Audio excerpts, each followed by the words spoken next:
Welcome to Digital Momentum. I'm Mike Ryan, Head of Retail Insights at Smarter Ecommerce. This show offers conversational interviews with leaders in digital marketing, digital transformation, and e-commerce growth. Today I'm joined by Matthew Strelitz, Director of Performance Marketing at the Miami Heat.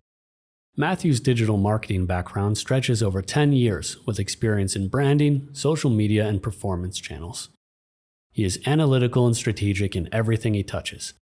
We connected on LinkedIn a while back and had some great conversations about his work and the really inspiring e-commerce story of the Miami Heat.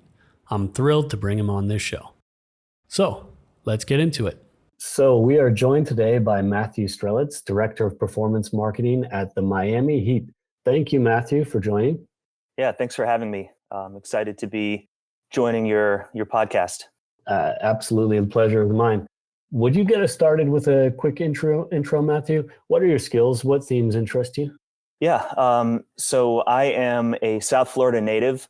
I'm on my fourth season with the Miami Heat, which is in its infancy compared to a lot of other employees who've been with the organization since day one or 20 plus years. So I'm still a new guy, even though this is my fourth season.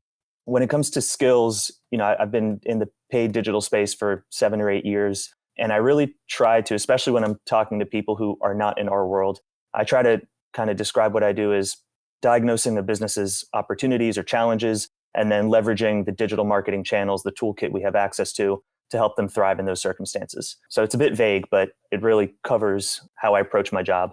I really like that idea of a diagnostic model and selecting the right tools. That's a cool way of describing it. So as you mentioned, you've been in digital marketing for a while, and the first part of that experience was agency side. So could you tell us a bit about your experiences at Zimmerman and RBB? What kind of work did you do? Or how did that change over time? Oh, that's a good question.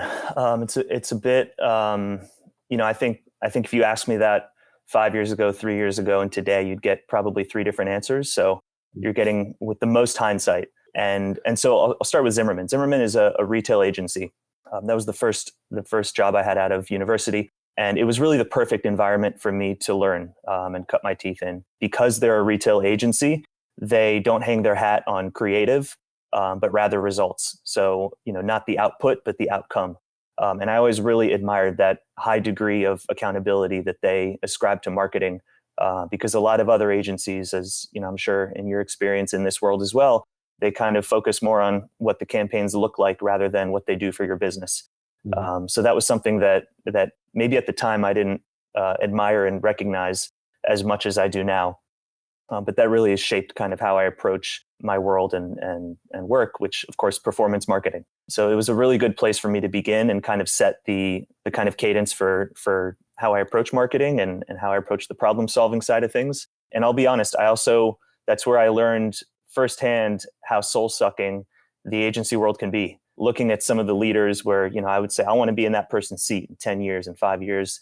You look around and not everyone's very happy. Some people are a bit tired, there's some misery, stress, anxiety. And I've always been a very positive and laid back person. So, sometimes you learn what you like about things and you learn what you don't like about things, and both are very valuable. And I think, that was a big learning experience for me, is really just understanding what environment do I thrive in professionally, socially, and what kind of work really, do I enjoy doing? And I would say RBB, I joined there 4 years after Zimmerman. RBB was a big difference. It's still an agency. It was a lot smaller staff, didn't have the roster of, the all national household name brands like Zimmerman did. So a lot less glamorous. We didn't have foosball tables and, unlimited snacks and all that fun stuff. But in many ways, it was a lot more my vibe and frequency. That place is run by 3 incredibly smart and accomplished and compassionate women. And I learned a lot about what good leadership looks like in my 3.5 years there, internally to build, a culture, but also client agency relationship. And so I had a really great experience in both organizations. Both taught me a lot about the agency world and really prepared me for this next stage in my career in-house in sports marketing.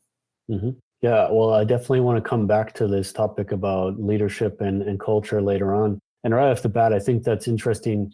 Like, it just I felt the echo when you were talking about the challenge or the maybe lack of fit that you felt in one agency environment. Yeah, maybe a bit of a grind with a portfolio of clients or very Hmm. demanding clients. And then you were talking about the long tenure at the Miami Heat that people have, where even after 4 years, you still feel new there. I mean, I think it speaks to something that the Heat is doing well if they've, to have these long tenure employees. So that's really interesting to share that. And I also wonder if having, an exposure to a range of clients helps you develop that diagnostic mindset that you mentioned right at the start. Oh yeah, yeah. I mean, 100%. I would say in both environments, RBB and Zimmerman, it forced me to, stress induces growth, and there's positive stress, and of course there's also negative stress. But Yeah. that positive stress kind of taught me how to, in a very quick moving environment, to be able to embed myself in a client's circumstances, ask the right questions, be a very good listener, a good communicator, and really understand what they want, what they think they want, and then maybe present to them what they might be missing from the situation. Because let's face it, especially when it comes to digital marketing, some people might come to you asking for Facebook ads, PPC, SEO, and that's not the complete treatment that they might need or that is best for their brand or company. So that certainly helped me develop that muscle memory of just being able to jump in, ask the questions, and work with the client to kind of collaboratively come at what is the best case scenario for them. Mm. Yeah, and I think active listening and collaboration, these are skills that are really will suit you well in any kind of an environment, particularly in the remote disruption that we faced and so on. Those things became maybe even more important. But Matthew, I want to ask you, what brought you to the Miami Heat, and how was that transition then from life agency side to in-house? So the Heat, prior to my joining, they dipped their toes into paid digital, and they saw some exciting results with that. And the gentleman who was leading that charge for them took a job at Facebook to head up, some of their sports marketing partnerships, ironically. And that's when they reached out to me and told me about the opening. And I have to be honest with you. So I'm from South Florida. I love basketball. I still play as much as I can, and have followed the Heat since day one. It's always been my team. So throughout the entire interview process, I was completely starstruck. I wasn't sure, do I tell them I'm a Heat fan? Do I downplay it? Like, I didn't know how to handle it.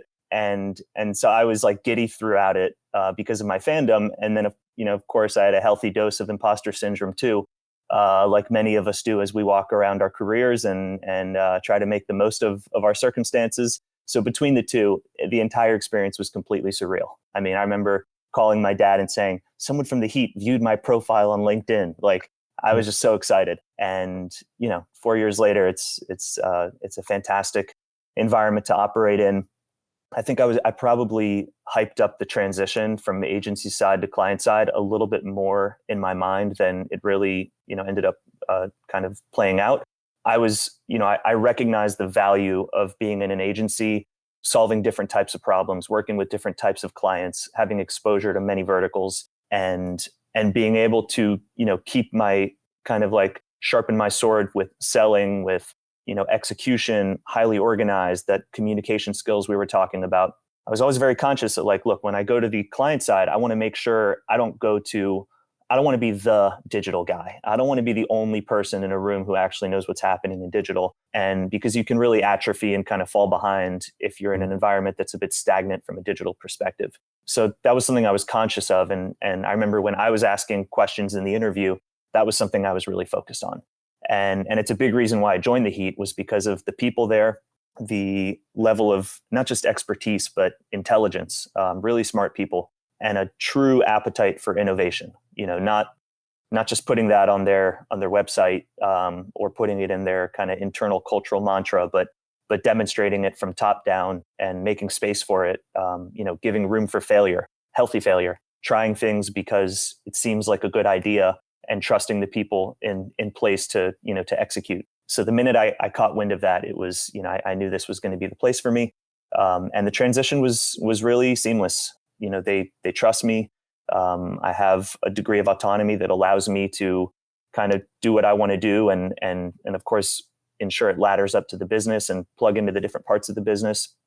And my favorite thing about it is going to client side is that I've really, or in-house, I've really been able to, transition from rapid thinking to deeper thinking, and spending more time on the experimentation, on strategy, on analysis, and really, getting better work out of myself, and becoming closer with our customers, closer with the business, and just understanding everything in a much deeper way, which of course as marketers is really valuable for us. Yeah, definitely. You've just got that proximity and that level of exposure and consistency, just taking the time really over the years, and that's so important.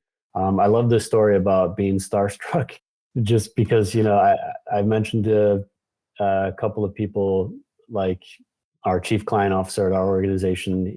I think I told you this story before, but he was like, "Oh, the Miami Heat. Yeah, I mean, I went to a game when I was on honeymoon with my wife, and the last episode that I recorded, I have to check if it aired yet or not. But I was speaking with Mihai Popescu, head of digital marketing at Esprit, and I told him after that I'd be talking to you, and he was like 11 out of 10 excited, and yeah, so there's this fandom and this emotional connection, which I think is so great.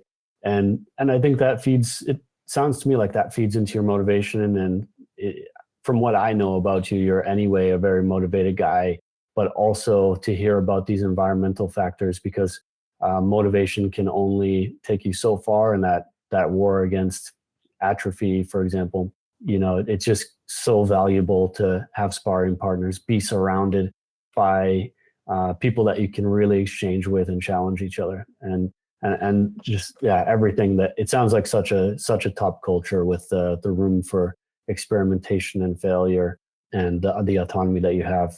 That just sounds like a really inspiring place to work. Yeah, I mean, when you were talking about the motivation, and I've always been an analytical thinker, a problem solver, and really fascinated by human psychology, like just human behavior. Really fascinated. Even predating my interest in marketing, I was reading books about human behavior, consumer psychology, and then that kind of took me into marketing, which is the other end of psychology, is engaging with it. And so that was, marketing was very much because of those different attributes that I possess, was very much an area of motivation for me, and I found myself loving it. But then my other love in life is basketball. So to be able to position that as the subject matter, like you said, just amps up the motivation factor. That's really great. So maybe you could walk us through the Miami Heat's e-commerce model in broad strokes, because we've talked about that a little bit before, and I find it totally interesting and also really inspiring. So how does the Heat's approach to e-commerce differ from the way that other teams are typically bringing merchandise to fans? Yeah, so I would say there are two points of differentiation between us and most other sports teams. And I'll speak about North American professional sports teams because that's who's in my purview. And so number one, a lot of teams outsource a lot of their work, and we don't. So like I mentioned, that appetite for innovation is not just in the digital space with technology and campaigns, but also from an organizational perspective. So all of our, a lot of our product design, photo shoots, creative and content, ordering, fulfillment, e-commerce, digital like all of that is in-house, which is certainly unconventional. Whenever I'm talking to, our partners, Facebook, Google, et cetera, I always try to remind them, like, don't think of us as a sports team. Think of us as an e-commerce company who happens to have, a sports franchise attached to them. So we're very much constructed with an in-house focus on e-commerce, which has, of course, a lot of its benefits. So I would say that's number one, is that we have the in-house capabilities, which presents a lot of opportunity and upside for us to really activate. And then the second point of differentiation is that we have our own in-house apparel brand called Court Culture. And not everyone is a jersey person, especially once you hit a certain age. The jerseys kind of go to the back of the closet unless you're going to a game, and they're a steep price point. So with our Court Culture line, we're able to go to more lifestyle apparel and just really reach a broader audience, establish more broad appeal, and it allows us to really lean into more aspects of the brand than just basketball itself. And then from just an operational perspective, we enjoy greater margins from our court culture line than from our, for example, Nike apparel. We're a lot more agile with it. And we can fulfill our commitment to more inclusive sizing. We can cater to a wider audience. So it gives us a lot more control over the opportunity and where we choose to kind of lean into it. And an interesting little anecdote with regard to agility, we have a sort of series of t-shirts that's called Moments Tees. And the idea is after a major moment happens on the court, we very, very quickly activate on it from a retail perspective. So the most recent one, like there were ones where Dwayne Wade would hit a buzzer beater shot. The next morning you can buy the t-shirt online, or even that night maybe. The most recent one was during the finals run we made last year in the famous NBA bubble. There was a moment where one of our younger stars, Tyler Hero, he had a big play and he kind of snarled a bit. He had a bit of a smirky snarl on his face, and the perfect shot was taken, and it kind of blew up on the internet. Everyone was talking about it. And the Tyler Hero Snarl tee was one of our top sellers for the next 6 months. And it was just that ability to capture that moment from the game, recognize that that's the kind of moment that breaks the internet, and then to translate that to the retail opportunity in lightning fast time with that agility, so that we could really just kind of capture that moment and allow people to bask in it and memorialize it and keep it in their wardrobe and wear it on their chest with pride. Yeah, that's definitely kind of a superpower to have relative to maybe the way that other operating models are set up. Yeah, maybe we can talk about a couple of these points a little more. Like you were mentioning with the core culture, that it's getting beyond, like, out of the scope of just basketball. So that's something that I understand about the Heat, is that while most other sports franchises might operate with the team as a kind of a brand and the player as a kind of a brand, you also highlight Miami as a brand, and you recognize the power that Miami has. Could you tell us a bit more about that? Yeah, that's I walked in to that environment. That was already happening 4 years ago when I got here. That was a conscious decision, an intentional decision made. I think credit goes to our CMO, VP of Marketing, VP of Retail. I don't know who exactly, but probably a collection of smart people seeing the opportunity there and just kind of being pioneers. It's quite simple, It's to think about, like, all right, well, you're the Miami Heat. There's two sides to that brand. There's the Miami and there's the Heat. So it's simple, but it's also brilliant. I mean, you think of basketball jerseys, you think of Bulls, Lakers, you think of the team, not the city. And by putting Miami as Miami first, Miami as the brand, as you can imagine, it opens up the product appeal to not just basketball fans. If you've been to South Florida, if you've enjoyed your South Beach, getaway weekend, if you have any attachment to the brand, to the city, then we have products that are right for you. And it goes even further than just putting Miami on our jersey versus Heat. A lot of our merchandise, especially court culture, a lot of our merchandise that you find on our store has overtones of Miami and undertones of basketball.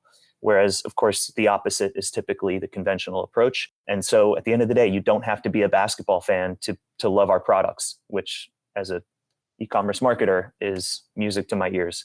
Yeah, definitely. Anything you can do to widen that customer base and extend the demographics.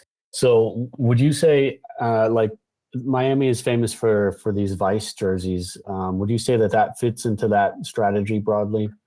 Yeah, I think it's the crescendo of that strategy, the most highlighted example of it. I mean, yeah, could you walk us through that concept and the campaigns around that a little bit? Yeah, so the backstory there is the Adidas had the licensing agreement with the NBA for the jersey production for the years before I arrived. And when Nike took over, one of their objectives was to, of course, sell more jerseys. And if your team has had the same colors and the same logo for the last 30 years, and you kind of have the same players for the last 5 years, there's not much reason to buy a new jersey. So one of the initiatives they came up with was called City Edition, which ultimately gives teams the power to deviate creatively from their core creative focus and their core brand and just go wild and come up with an alternate jersey that is based on the culture, the essence of the city. And the first year we did this, we came up with the Vice City Edition jerseys. and they completely leaned into the 1980s, South Beach, Miami nostalgia vibe. And so it's going to be the colors officially are blue gale, which is like a very vibrant blue, laser fuchsia, which sounds as vibrant as the name, and of course white and black were incorporated into those as well. And we had a five different installations of it over the course of 4 years. Frankly, one better than the next. I mean, it just kept going and going and going, and it really, again, it had Miami as the kind of marquee on the front of the jersey as opposed to Heat.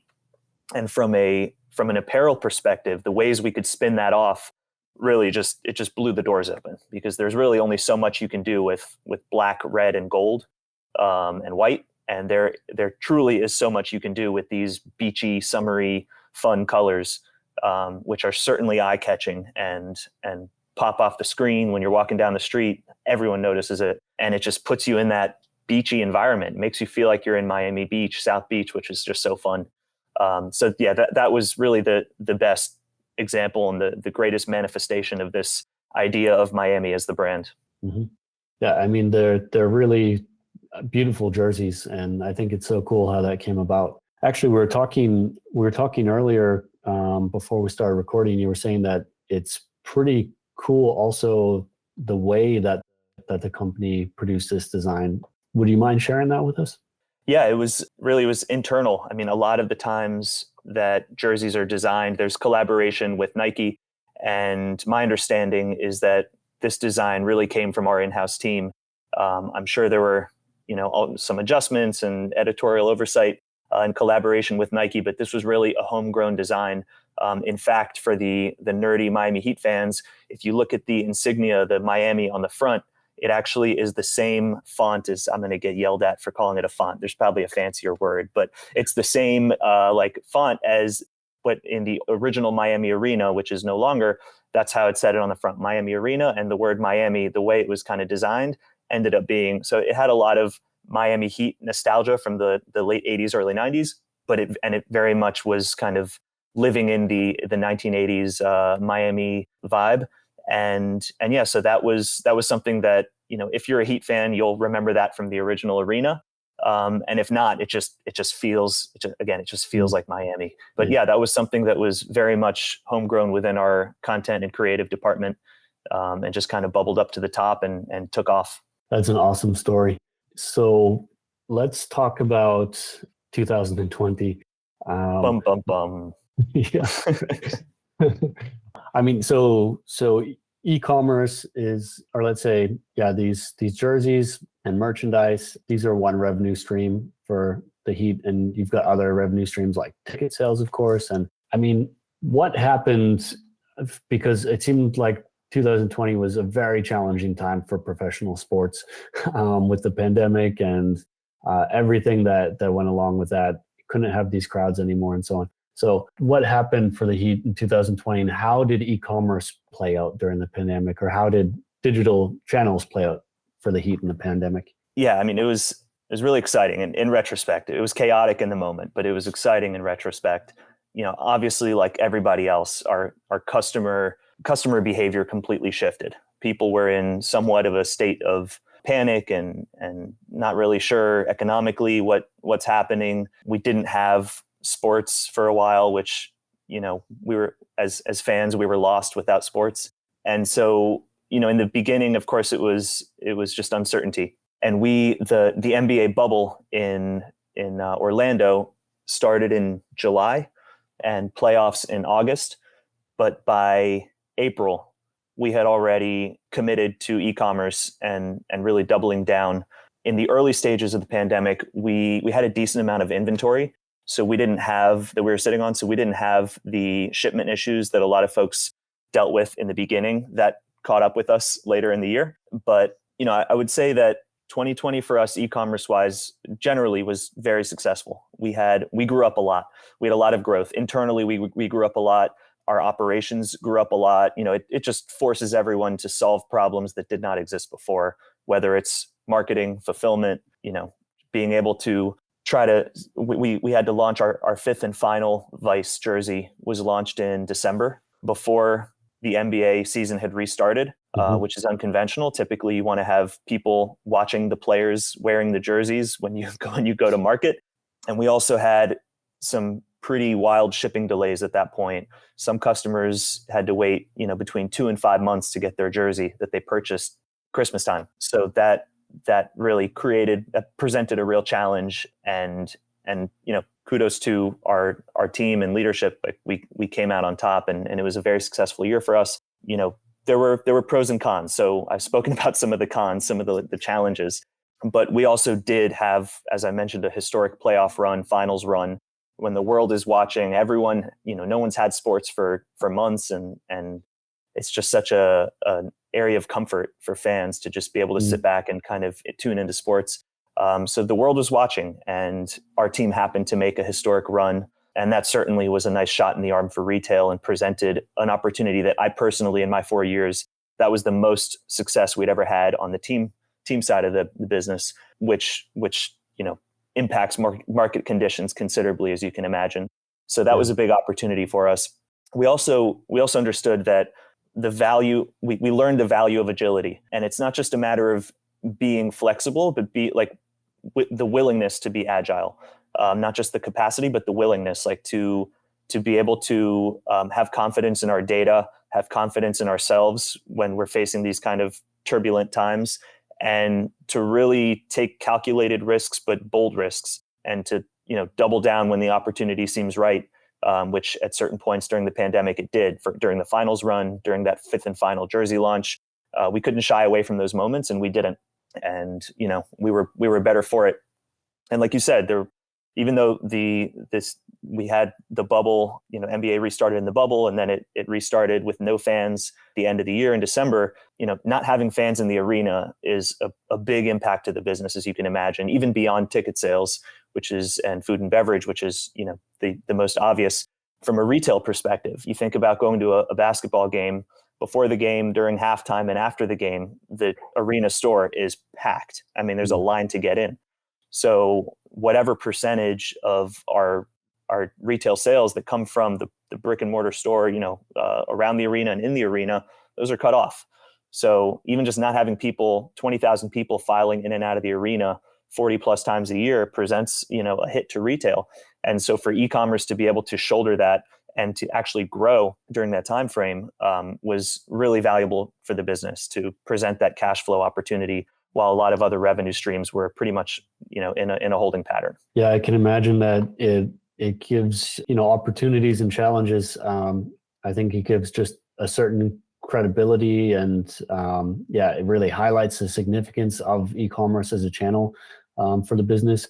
Might also bring some new eyeballs on that as well, maybe some additional scrutiny. But in the end, it sounds like you really stepped into it. I'm just wondering, you were talking about that kind of different timing on the jersey launch. Was that a conscious decision, or what exactly led to that? So the NBA ultimately dictates when the jerseys get launched with Nike. It's a partnership. So, but we have a certain range that we can operate in. They want uniformity when the NBA launches City Edition. It's not just the Miami Heat. So they wanted uniformity there. So we had a certain range we could operate within, and it was this awkward kind of balance that the NBA had to strike, and a tough decision for them, which was do we wait until the season starts, which was December 22nd, I believe. So too late to buy for Christmas, or do we capitalize on holiday shopping and launch before the season actually starts? And so that was the decision they made, which was, again, just a challenge for us. I mean, our fans still were expecting a jersey. It was Vice. So you can't miss with Vice, but certainly launching a jersey prior to the season restarting.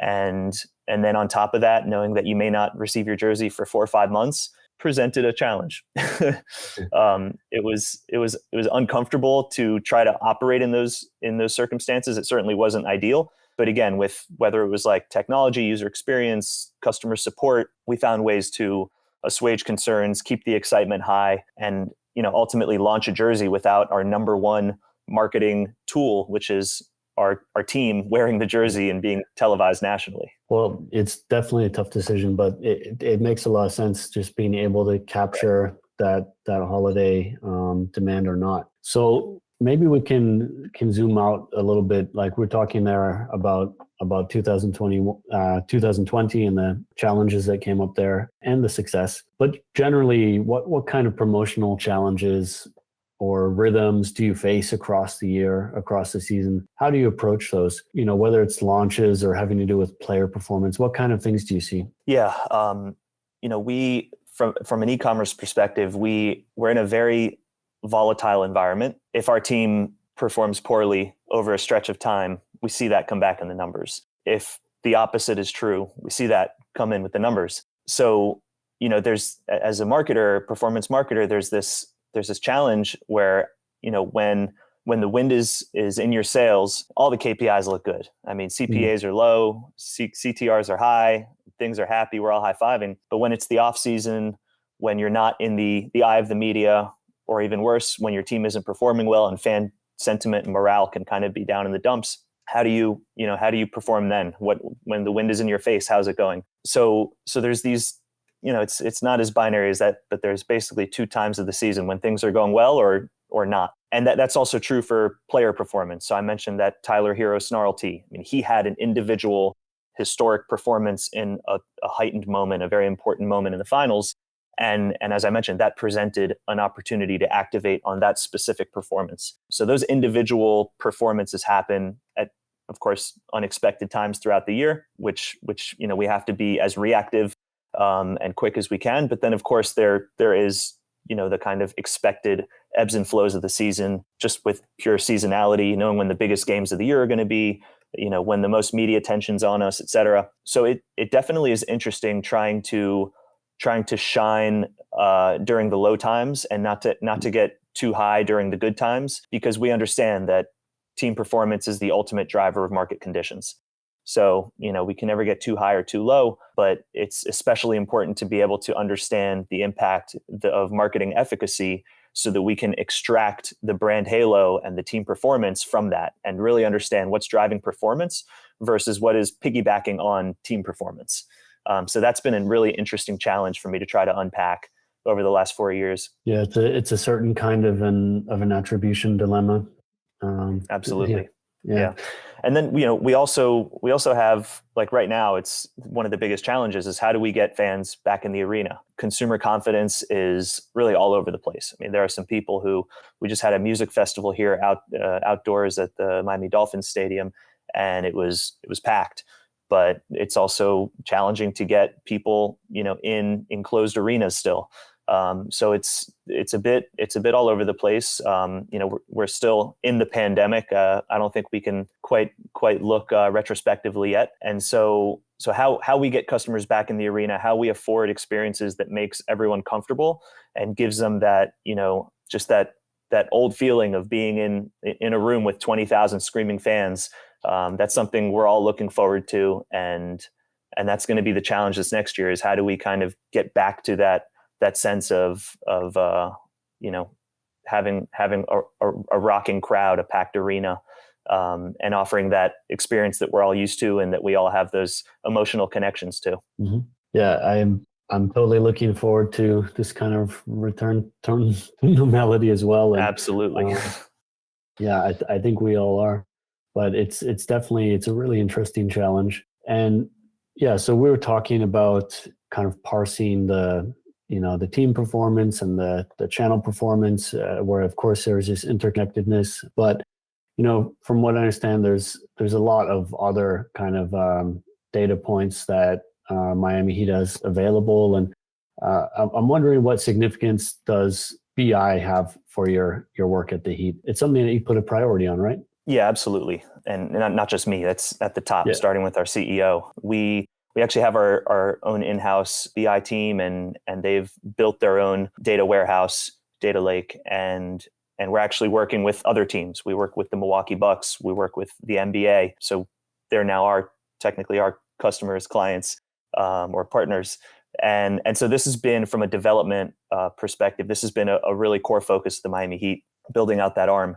And I would say, it initially began as an operational investment and vision. and it's becoming more and more translated to the marketing and marketing side of the business.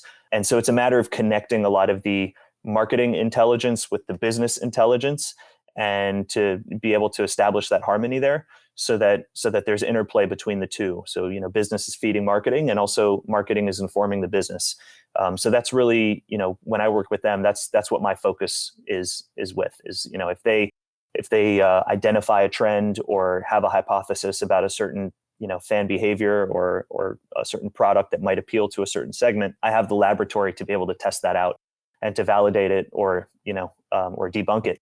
And there have been a lot of learning opportunities. I mentioned a lot of folks at the Heat have been here for 20, 30 years. And, when you have fresh legs, as they call it in basketball, when you have, new people showing up like myself, you get to challenge some of those internal biases or those kind of like established understandings of who your fans are, what products they want, what experiences they seek. And we can challenge that with data. And that's what's so exciting, is that there's a willingness in the Miami Heat to adapt based on what the data tells us. So that keeps us on our toes, and it keeps us evolving and hopefully one step ahead of our fans, making sure that whatever they want, we already know that they want it, and we're offering that to them. And of course, business and marketing work hand in hand to achieve that. Yeah, I really like that answer. And also this willingness to listen is and to learn and act is so important, because you can lead a horse to water, but you can't make it drink. And I think that there are dashboards out there that get created for the sake of being a dashboard or so on. And there needs to really be a willingness to reflect, sometimes critically, and to be able to turn over assumptions. It's not the easiest thing in the world, but that's really the purpose of the whole exercise. And I just think it's so important to align marketing with broader business objectives, and that it's not in its own silo or doing its own thing, because then things are going to make a lot more sense for everyone else in the organization, like from the CFO to whomever, when just everybody's moving in the same direction. At the end there, you were talking a bit about anticipating the demands of fans and getting ahead of fans, getting close to fans, talking about turning over some demographic assumptions as well. So these whole audience topic, it gets more and more complicated every year, or sometimes feels like every month. I listened to a presentation you gave at a conference, I think it was hosted by Falcon.io. You talked about the tension between privacy and personalization, and you were saying that you see personalization as a means to an end. It's so often trotted out as like this nirvana or this end state, personalization. But you're saying that personalization is a means to an end, and the real goal is relevance. Could you elaborate on that? How do you distinguish between personalization and relevance? How can we solve for relevance in the end? Yeah. So, this, just to kind of add some context to that conference, this was, I want to say early April. So in the midst of iOS 14 chaos. And so it was an important topic. And of course we're just at the beginning of data privacy reform. So, I was trying to kind of establish this idea that relevance is the ultimate goal. And in the last, I don't know, I guess 10 years or so, through a lot of marketing automation and AI technologies, machine learning, all those fancy acronyms, we've really shifted the focus to personalization, which is great. I see it as a cheat code to achieving relevance. It's not the only way to achieve relevance, but in many ways it gets you to the finish line in the fastest, most efficient way possible. So it cuts through a lot of the hard work to achieve relevance, but it certainly isn't the only way to get to that goal. So now that personalization is being impacted by, of course, the data privacy reform, it certainly isn't going away, but it's being chopped off at the legs in many ways. My recommendation to the audience was, we need to set our eyes back on the real prize, which is relevance, and not be concerned or panicking if personalization doesn't seem as viable as it once did for your marketing strategy. And of course, there's other ways to achieve relevance. I personally think contextual is one that does not get enough attention. When we don't have fancy tools to hyper personalize and, everything being dynamic, there are some interesting things you can do with contextual relevance to just catch people's attention and catch them at the right time. I think day parting used to be something that was really exciting, and then it just became inefficient. Like, it was a lot more efficient to just open up your marketing activities to every hour of the day and let the machine find the right person at the right time in the right place. But taking a step back and removing the artificial intelligence from the decision-making process and allowing for the human intelligence, the decisions we make, to kind of take the front seat there and hold the steering wheel. I think there are some really clever ways to tap into understanding where people are and what time of the day it is when you're even reaching them. And of course, what platform they're on and what they are visiting that platform for, like what the purpose is, what their intended experience is. And if you just hyper focus on any one of those contextual factors, there's a lot of room for finding that relevance and cutting through the noise. You don't necessarily have to display an ad that has the end user's name or preferred product on it to achieve that relevance. Mm-hmm. Yeah, I think it's a really interesting statement, and bearing in mind that relevance is really the goal here, and there are certain concessions that we're going to have to make along the way in the name of privacy, which I think is totally valid. When I'm in a position of a consumer, which is happening all the time, I get that. I also think that there are going to be other kinds of technological offers made by platforms where we won't have a lot of transparency into what's going on there. And we'll have to learn how to work with those, whether it's Google Analytics offering model data instead of based on sample data or other kinds of data. We're going to have to get a certain level of comfort with that and a certain level of comfort with, as you mentioned before, human intelligence. But there's one thing I wanted to raise as well. I saw you had recently posed a question on LinkedIn. Can we all stop pretending there are secrets to advertising? So I don't know. It felt like maybe a low-key rant waiting to happen, or I don't know.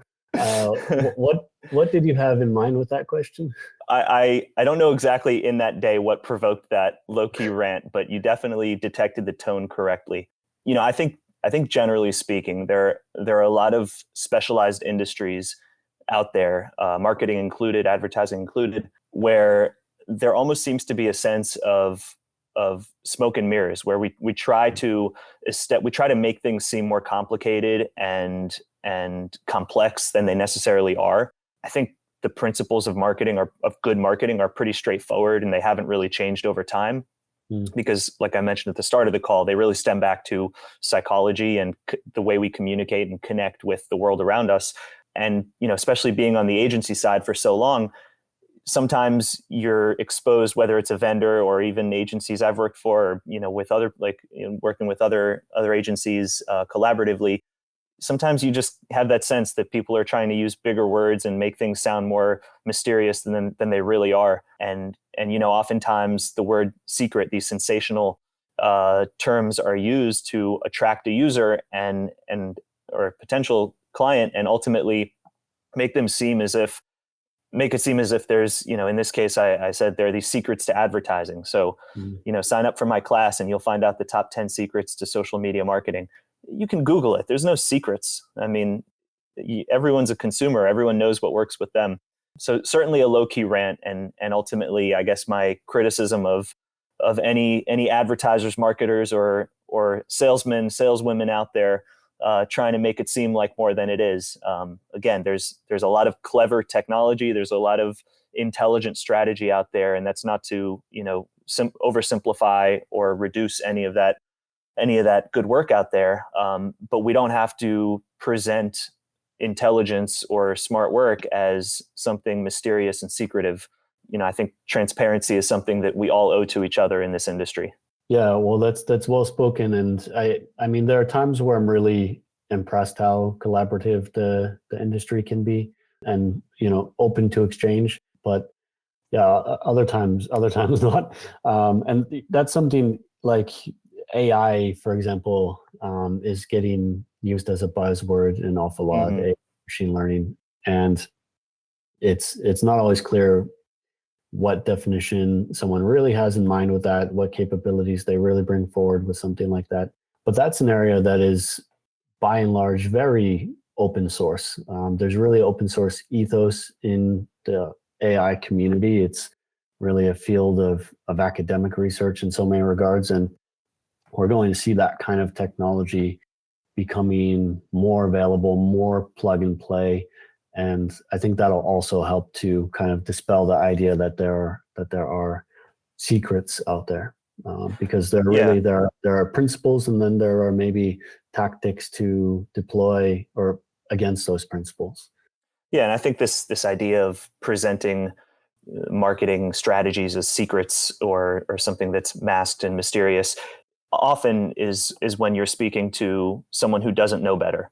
Again, if I'm speaking with a lawyer or a doctor, they might use fancy words that just underline the fact that I'm not a lawyer or a doctor. And there's probably a more simple way for you to explain to me what it is you're trying to get across the table to me. And I think that, again, the same is true with marketing. Like, we love our buzzwords. Sometimes you just got to break it down and talk to someone as if they're not a digital marketer, because oftentimes they're not. So, it's easy to get caught into that trap of trying to find the secrets of marketing to apply to your business.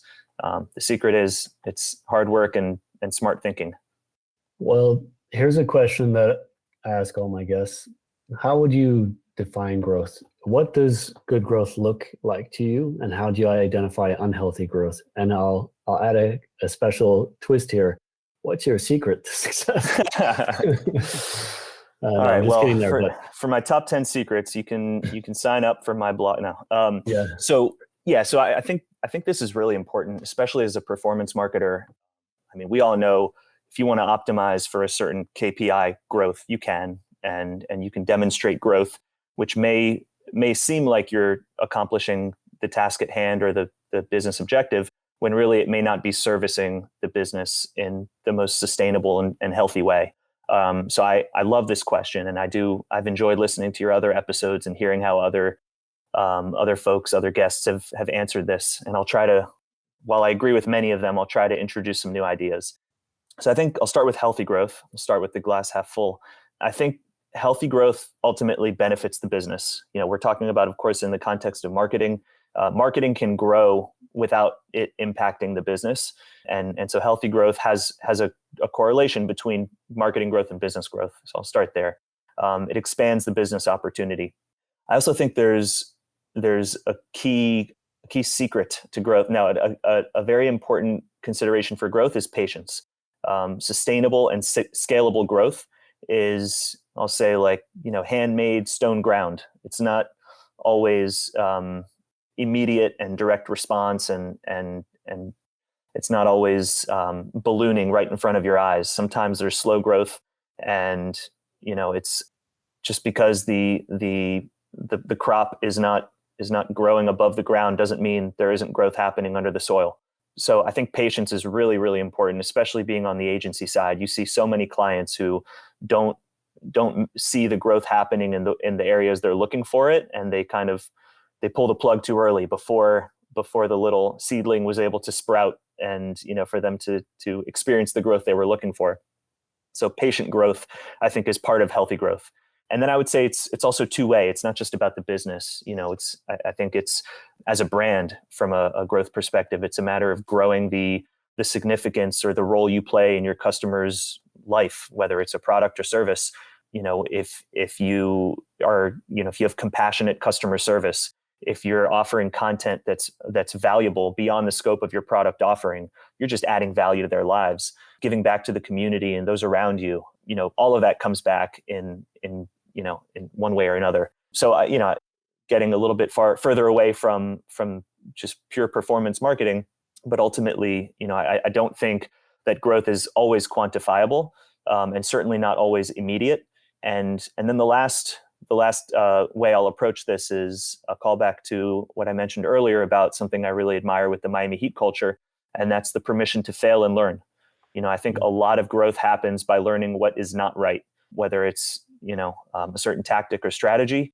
It's almost as important to learn what doesn't work as it is to find what does work, because it just kind of narrows your focus on where the growth potential exists. To hit on unhealthy growth, I think this will be a little bit more straightforward. Optimizing for a KPI output that isn't necessarily an indication of success. Any kind of unfocused growth, if it's a bit scattered, if it's a bit, just kind of chasing a goal that doesn't ladder up to an objective. And then that idea of artificial growth, like you just, you can keep stoking the fire with dry leaves, but that's, it'll keep the fire going. You'll be warm in the moment, but that's not a real fire. So you want to build something longer term, you really, growth has to be something that is building blocks, is sustainable, back to a marketing term, full funnel. You can't just sit at the finish line and retarget and get your quote unquote growth, KPI growth. And then, lastly is probably the scariest type of unhealthy growth, which is misguided data-driven growth. If you're chasing a mirage, you think you see an opportunity, either it's bad data or poor interpretation of it, and you invest maybe in a honest, sustainable way to achieve that growth, but it's just ultimately misguided. You're either running away from a ghost or chasing a mirage, and it's just not going to lead you to the place you're expecting. Yeah, that's really a bit scary there, because you could be moving forward with the best of intentions and think that you're making a right decision, and that can connect back to the idea of optimizing for the wrong KPIs as well. I mean, I think there was an article in the Harvard Business Review. It's, at least this is where I learned the terminology. Could have a broader history than that, but they talk about this phenomenon of KPI surrogation, which is something that I find really interesting, because you basically take a metric that you have available and you accept it as a proxy for something that you maybe can't measure or don't have available. It's the best fit, which can be okay. Sometimes that's all that we can do, but it's very important that we keep this boundary in our minds that this is not actually the thing that we really want to optimize for. And this surrogation takes place when we no longer recognize the difference. And I mean, it would be in my opinion that this happens a lot when it comes to return on ad spend. That's exactly where my mind went. Return on ad spend is in some ways a beautiful metric, because that return can be measured, a more accurate description is, conversion value per cost. And because conversion value could be anything, it could be your profit. So in that way, it's really flexible. But, it's typically, we're talking about revenue and advertising spend. And it's just it's kind of an echo chamber in that way. Yeah, especially when we're talking about measurement and attribution, it can be useful, to your point about the conversion value being the profit, or profit margin. But when we look at optimizing for those KPIs, not just measuring off of them, but allowing the platforms to optimize for them, you can end up top heavy, bottom heavy, and completely out of balance if you're optimizing for a single KPI like that. So especially with the blurred lines between optimization and attribution or measurement, having a singular KPI like ROAS to kind of guide both can lead to unhealthy growth. Yeah, I think for sure it's better to have, than at least a multi-dimensional view or some multiple KPIs working together.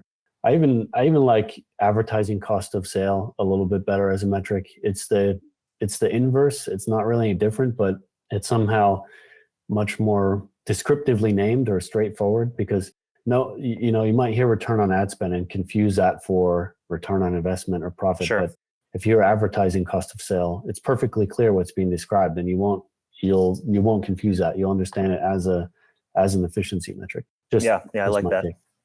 But I really loved both of these metaphors that you had, like this plant that you need to grow, where you might not see the growth occurring, but something is happening just below the soil. And that's even the case with when we talk about exponential growth or exponential trends. You don't know that something is exponential till all of a sudden you're like, whoa, that's exponential. Yeah.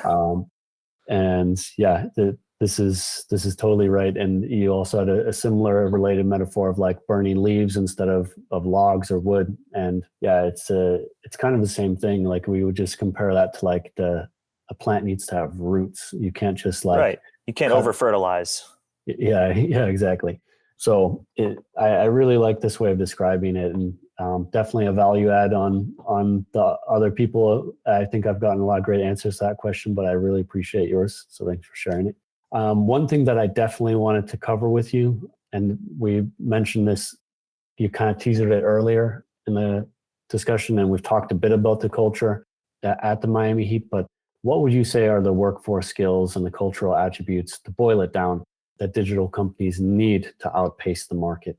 Yeah, I think it really starts with being extremely clear with the value proposition, with what you're really good at, and just being exceptional at the simple things. You know, you were talking about AI and machine learning and all the kind of fancy terms that give us an indication of what's being sold or what's being proposed, but don't necessarily define it. And I think there's a need for transparency and clarity in the marketplace across the board, whether it's an agency client relationship, a technological vendor, or a business to consumer relationship via digital.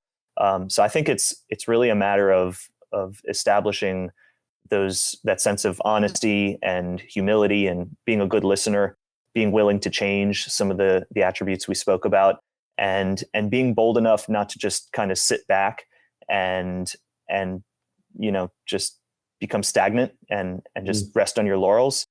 And I would say the last thing is to like cut the fluff. There's a lot of fluff in digital, and even though the terms are fancy and there's a lot of very like 2030, which it's not so far away now, but 2030 technology and like sci-fi stuff happening here. At the end of the day, we're talking about humans, and I think there's like a sense of humanity in marketing that we've lost a little bit. And across the board, I think we need to just kind of bring things back down to ground level, and understand that there are humans at the other end of the device. I forget which documentary it was, the one on Cambridge Analytica or one of those, but it was discussing about how we refer to the humans as users. And there was a company I worked with, White Castle was the first brand I worked with back in Zimmerman, and they taught me something really, really valuable, a really valuable lesson about this. They would not allow me or any of us to refer to their fans, their customers, as our target audience. It just sounded like we were trying to prey on them. So they were our community. They were our aspirational audience. And this comes down to semantics, but this is even internal conversations. Like, they didn't like us calling them that. And there's something really beautiful there, like really respecting the customer, respecting the end user, and seeing the humanity in the process. So I think I probably got a little high level there and far away from ground level, but I think there's there's an essence of humanity that I think just goes a long way, whether you're trying to sell something, or you're trying to partner with someone, or you're trying to present a digital experience, just to treat people with respect and assume they're intelligent, assume they're really engaged in the process, and as opposed to trying to prey on people, try to engage with them and kind of encourage their participation. Well, I think that's really a really beautiful statement. And it's just also reminded me, I've seen there were these studies that like marketers and advertisers are one of like the least trusted professions out there, like up there with lawyers or something. And I think there's a huge misconception there. Every time, I'm just often so inspired by the stories and the ethical perspectives and the values that I hear about when I talk with people on this show. And this is another case of that. And yeah, I just think it's totally right what you said there. So thank you for sharing that with us. I'll ask you, let's see, just two more questions. What's next in digital marketing? What trends are you watching?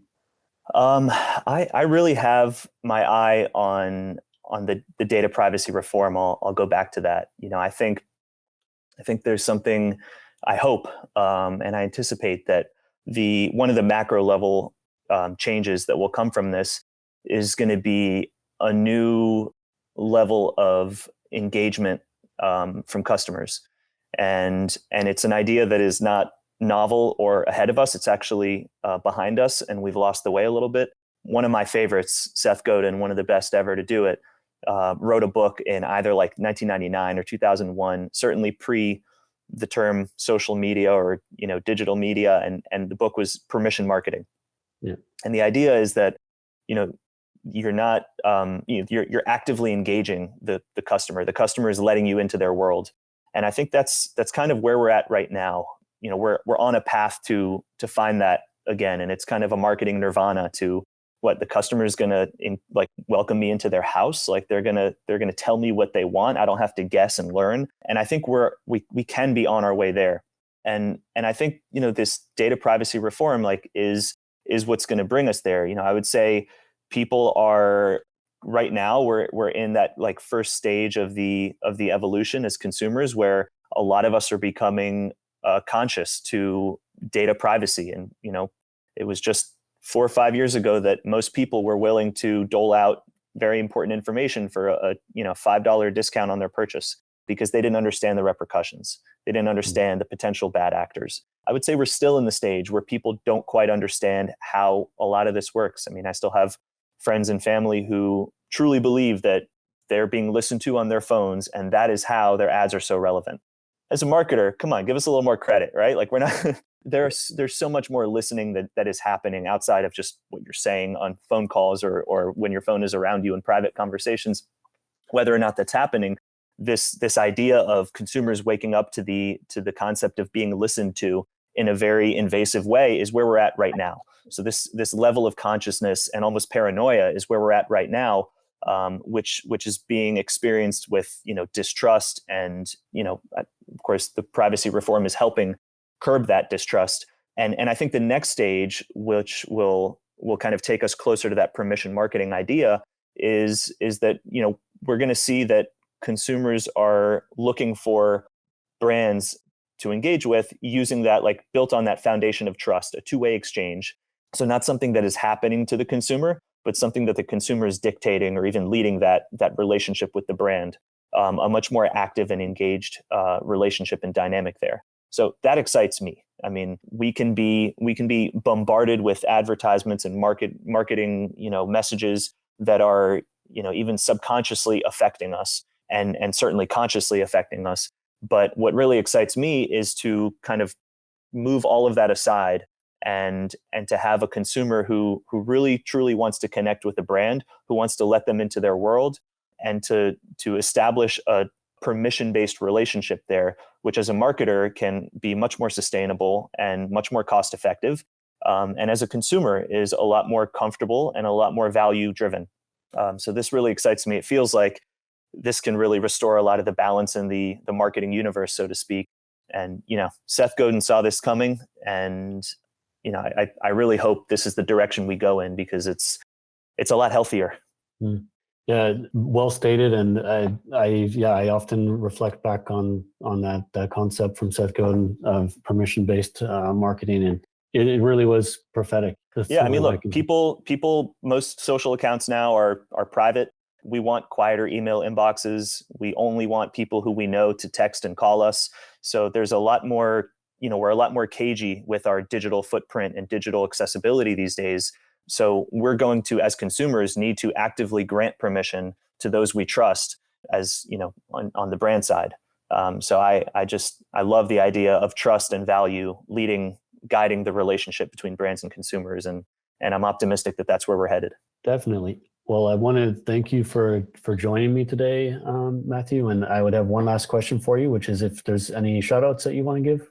Oh man, I just want to say shout out to Heat Nation. I mean, seriously, like I'm a Heat fan, so it's been a struggle, having a season that's been paused and then restarted, and then no fans, and now fans can come back, and really our fans have been so incredible during this really unconventional time between franchise, team, and fan experience, and yeah, truly, like it's really amazing to see that even when the experience and the product is so severely disrupted, and the world stands still, and there's so much uncertainty, the role that sports plays in people's lives, and to see that when basketball comes back, when the team comes back, how that is embraced by the community. And it was sometimes you don't, like they say, you don't know what you have until it's gone, kind of thing. And as a fan, I felt that, and as an employee of the Heat, I also felt that on the other end too. So it's a really special bond that we talk about brand consumer relationships. When the brand is a sports team, it's an especially, emotional and really deep rooted bond that you have. So they've been very patient, and I really hope we have packed arenas all of next year, and hopefully another finals run. I definitely hope that too. And it's amazing people identify with their teams, and that's so cool. So I just want to thank you again, Matthew, for joining us. It was all so interesting what you had to say, and I really appreciate you taking the time. Yeah, thank you, Mike, and looking forward to listening into the rest of your episodes. They've all been really, really insightful, and I've certainly learned a lot, and we'll continue tuning in. Thanks, I appreciate that. Thanks for listening, and if you enjoyed this podcast, please consider sharing it with coworkers, friends, or within your professional network. We really appreciate it. This podcast is produced by Smarter Ecommerce. To learn more, visit smarter-ecommerce.com.